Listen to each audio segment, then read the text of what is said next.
Iran के साथ deal पर दस्तखत की तारीख जैसे जैसे करीब पहुंच रही है, वैसे वैसे डील को लेकर कुछ बुरी खबरें भी सामने आ रही है।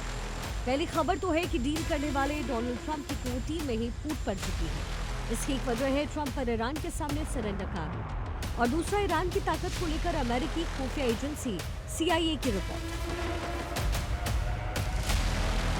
एक पक्ष ईरान पर भरोसा नहीं, दूसरा पक्ष डील से हमारा फायदा। ट्रंप की टीम में ये दो राय ईरान के आखिरी वक्त तक जंग में बने रहने की ताकत की वजह बनी है।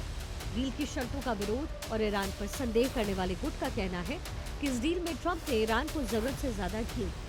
ऐसे आरोप ट्रंप के विरोधी डेमोक्रेट्स भी लगा रहे हैं। ट्रंप ने ईरान के सामने किया सरेंडर, 28 लाख करोड़ का हर्जाना किया। हालांकि विपक्षी दलों के इस आरोप को लेकर ट्रंप खुद भी सफाई दे चुके हैं। उपराष्ट्रपति JD Vance यहाँ तक कह चुके हैं कि ईरान को अमेरिका का $1 नहीं मिलेगा।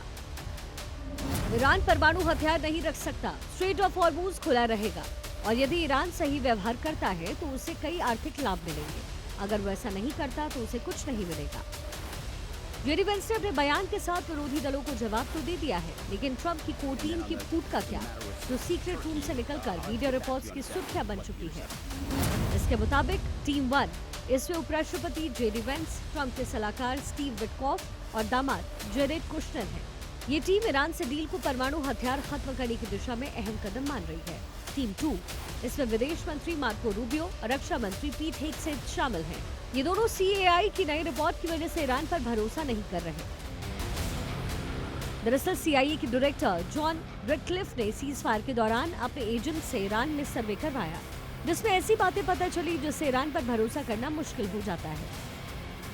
हमारी जांच में पता चला कि ईरानी अधिकारी आपस में डील के बारे में जिस तरीके से बात कर रहे थे वो उस बात से अलग थी जो वो मध्यस्थों और अमेरिका को बता रहे थे। यानी कि ईरान के इरादों पर भरोसा नहीं किया जा सकता। उन्हें शक है कि ईरानी उन न्यूक्लियर कदमों को उठाने के लिए सहमत होंगे जिनकी अमेरिका मांग कर रहा था।